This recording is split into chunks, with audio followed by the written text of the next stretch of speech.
So why was it that you were on the run that way, that people wouldn't let you birth, that no one would give you cord? I think that we really insulted the intelligence of the people wherever we went. We went in undercover. We lied to them continually about what we were up to. And as a result, we appeared to be there for suspicious reasons. And they, in some ports, particularly in Europe, they felt that we were the CIA. And we were attacked for that reason. When we came across into the Caribbean, the same rumor preceded us, that we were a CIA ship. Then, in order to deflate the CIA rumor, Hubbard essentially admitted that we were involved with Scientology. And his reasoning was that by saying that we were involved with we weren't really Scientology, we were managing Scientology. And Scientology, as you know, is opposed to the CIA, so we can't be the CIA. Well, what Scientology was also caused us a number of problems, and that also was why ultimately we lost the Caribbean ports. So we had to go somewhere. So Hubbard came up with the idea of setting up a land base. And it also was advantageous. He had come to realize that people were willing to pay astronomical sums of money to get close to him, to get auditing, in which he was supervising, to be close to the flagship itself. And so he saw that it could be a moneymaker to bring the whole operation ashore. Okay. Was he happier in Florida than he'd been on the ship, or did he still feel kind of paranoid and persecuted? Oh yeah, he was very paranoid and felt, I think, very persecuted during the Florida period. The Florida period for him was actually quite brief. We were at Daytona Beach for a couple of months, and then he moved to Dunedin, which is not far from Clearwater, and it was at first Daytona Beach and then in Dunedin where he really directed the setup of what became the Flag Land Base in Clearwater. But the base itself was under attack. Scientology was under attack. He was being looked for. His cover was blown, I think, by his barber, or perhaps by his tailor in Dunedin, and he had to flee in probably February of 1976. So he was only there for just a couple of months. But it was a very troubling period for him. That was a period when I worked very closely with him. Our offices adjoined, and I saw him really very distraught on occasion. But I also observed that he met on a regular basis with Guardian's office personnel regarding the Clearwater operation, and that all of the Guardian's office dispatches and orders and so on about Clearwater went to him in his office in Dunedin. Just tell me about that incident at Christmas. I'm trying to get across this feeling that he used to feel the world, he was carrying the world on his shoulders and he couldn't trust anybody else. And you're talking about that Christmas incident. This is Christmas 1975, and we were at Dunedin, and we were both working that day, and he came out and was talking to me in my area, and I think there was a messenger there with me. We were working, and he was actually sobbing, somewhat blubbering, about how he has to do all the work and he's not going to get Christmas, and everybody else gets to take Christmas off but not him. So he really used to feel the world was on his shoulders, and despite the fact he was head of a huge organisation, it was him. Oh yeah, and you can read that in his material that he wrote about himself and his importance and why he was so much greater than anyone else, and how he needed to stir the soup and everyone was always failing him. It was an important facet of his character. Now, moving on now to movie making, La Quinta. Why was it necessary for Hubbard to then be in so much deeper hiding and gone to La Quinta? Well, he had fled Florida because his cover was blown in Florida, and then he lived in the Washington D.C. area for a few months, and I was then sent out to Culver City with 3 other messengers to set up a staging area in a Culver City apartment. The intention at that time was to purchase some properties in the desert, and they ended up being purchased in La Quinta. But it was so that he could operate and control Scientology while remaining undercover. Why was he having to hide? Why was he on the run? Well, at that time there was a very big IRS investigation going on, and I think that he saw at that time the IRS, and there were also some other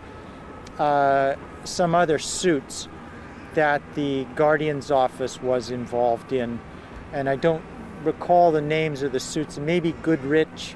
The Paulette Cooper matter was happening at that time, so he definitely wanted to be undercover. This predated by a little bit the FBI's raid on the organization in 1977, although by 1977, when that happened, he then fled from the La Quinta property and went to Sparks, Nevada, again to live more isolated from the organization because of the threat, at this time because of an FBI threat. And was the threat really that he would be indicted? Is that essentially what he was running away from? He'd have to appear in court? Oh, certainly. Oh, yeah. It was only when Mary Sue assured him that he was not going to be indicted, and this was in large part because of her taking the fall. The Guardian's office people who were indicted and charged and subsequently convicted all getting together to deny that Hubbard was in control and in fact had originated Snow White. Once that was in place, then he felt that it was okay to return from Sparks to Gilman Hot or to La Quinta at that time. Okay, so we now got Hubbard the movie maker. What was he like? What was it like when he was making movies? What was his character like? Well, he was the director and he ran the whole thing. Unbeknownst to us at the time, the guy had written himself some $10+ million for these scripts which we were going to shoot. We were all being paid Sea Org wages, but he was the guy who was in charge, and every day he would come onto the set, he would order everyone around. He was loud, belligerent, and sometimes quite stupid. And what was just describing to me, you talked to me about him striding around the set and the messengers running behind him with his chair and all. Just describe that sort of picture he created as the great director. Yeah, he had his director chair, and he was always surrounded by a group of messengers. This was the time when it was quite visible to everyone that there was a messenger there to hold his ashtray to catch his ashes when he flicked them. But he performed, I would say, like an imagined general would on a battlefield, giving very short, clipped, belligerent orders. Now, Scientology is supposed to be about making people make the best of their abilities as an individual, although we all know it isn't. But did he like people to shine? What happened when people shone and took the limelight away from him? I'm thinking about your Barnum and Bailey story. If it reflected on him, and if he saw that someone's shining was something that he could take the credit for in some way, it was fine for someone to shine. But if it did not reflect on him, and if it appeared that someone was acting independently, acting free in some way, and showing their own creativity or their own spontaneity, he would come down very hard on someone for no apparent reason. But in my judgment, it was for that reason, that he was in fact uncertain of his own ability. Jerry, can you tell me about what happened when you did the spoof voiceover? What happened to you as a result of that, and why you didn't like that? Well, Hubbard sent me to the RPF. I was assigned for joking. Joking was considered a complete no-no in the organization.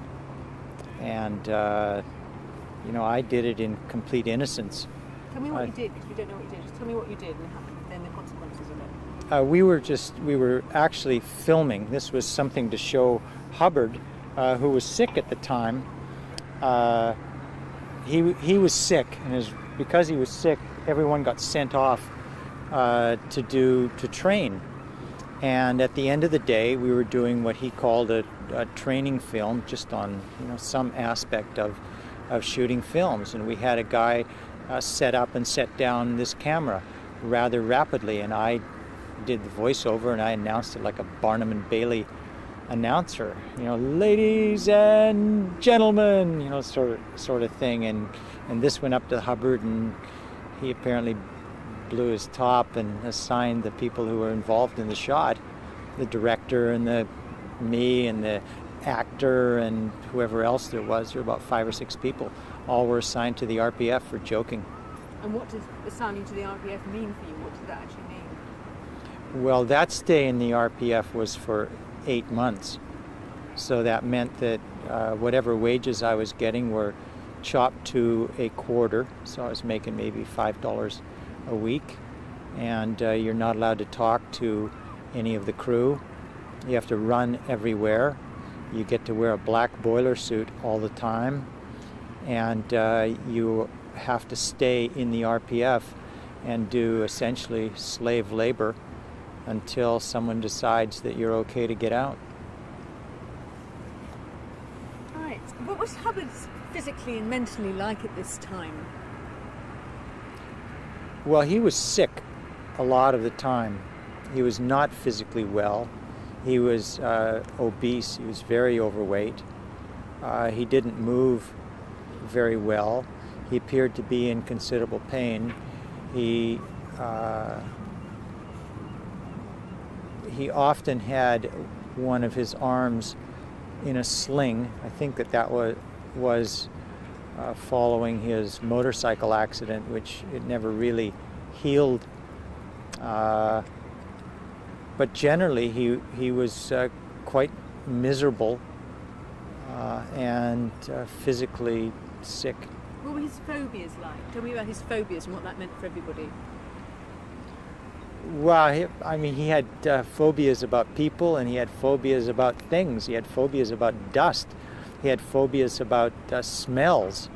He had phobias about sounds. So he would hear sounds that weren't there, and he would scream at the sound technician.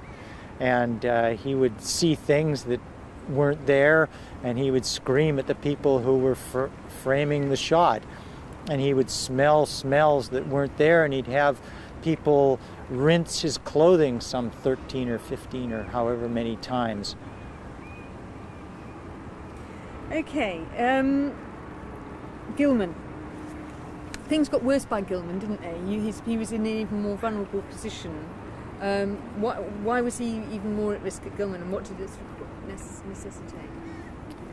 Well, by the time Gilman began, or at the time when he was supposed to arrive at Gilman, this would have been in early 1980, by that time there were a number of civil cases which had been brought or threatened to be brought against him and against the organization. One of his messengers, Tanya Burden, had, I believe by that time, filed a lawsuit. The Lawrence Wallersheim lawsuit started around that time. And there were other litigation threats, and there was also the IRS threat at that time. So to sum up, he was more at risk. What did that require from your point of view in terms of looking after him? Well, Hubbard, when he really did not arrive to live on the property, and while we moved on to the Gilman Hot Springs property, he lived in an apartment complex in Hemet, which is some 5 or 6 miles away. He would occasionally arrive at the property, but under very tight security. He arrived in the back of a blacked-out van, and I was then responsible for his household staff at the Gilman property, and I was also responsible for his security when he arrived. So I would be notified in advance of his arrival and would be there to let him into a particular piece of the property which only he would arrive at. And so he had a house which we had renovated at the property, and he would arrive there. He met with Mary Sue Hubbard a couple of times at the property, and he also supervised some still photography work there. But it was very clear that he was growing progressively more paranoid, and also that in real life terms he had more reason to, because of the escalation of the litigation against him and the organization, and the IRS case, which was then going to trial in the next year or so. What did all this mean effectively for his control of the organization? Well, the possibility of communicating with Hubbard diminished during that period. He continued to control the organization as he wanted via the messengers. But the organization could not admit to there being any kind of communication with him, because if they admitted to being able to communicate with Hubbard, then those litigants would be able to effect service of process, and Hubbard would be drawn into the case. So we all had to lie about being able to communicate with Hubbard, and as a result, communications with him dropped off a lot. So his ability to directly communicate with and control the organization dropped off a lot during that period, and continued to drop off over the next couple of years. So was Miscavige Hubbard's chosen successor, and how did he compare to Hubbard? I don't know if he was Hubbard's chosen successor, but he compares in a lot of ways. He compares in the belligerence. He compares in the way I perceive that he has dealt with his conscience. A key aspect of understanding Hubbard is to know that he attempted through his own will to obliterate his own conscience. And I think that Miscavige is following. Miscavige understands that. Miscavige understands that lust for power and that determination to dominate other people. And in that, he's very similar to Hubbard. So at the end, what was Hubbard like by the end? You proofread Battleship Earth. You know, what did that show you? I think that from the time I first met Hubbard in 1971 through when I left the organization at the end of 1981, there was a clear diminishing of his powers, or the way he perceived his powers, and a withdrawal into himself. And I think that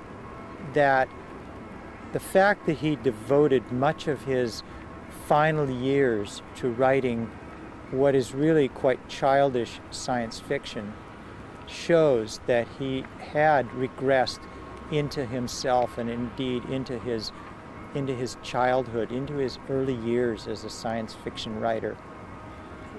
And as you know, he experimented in his youth with the occult and black arts. Was there any evidence of that in his later life? The organization has made the claim that Hubbard was sent into the John person's black magic ring to break it up, but he really was involved. He really was involved in magic rituals, black magic rituals. He wrote about it. He wrote his own rituals, and his own writings indicate the same determination that was articulated by Aleister Crowley. That is the determination to use his own will. Do what thou wilt shall be the whole of the law.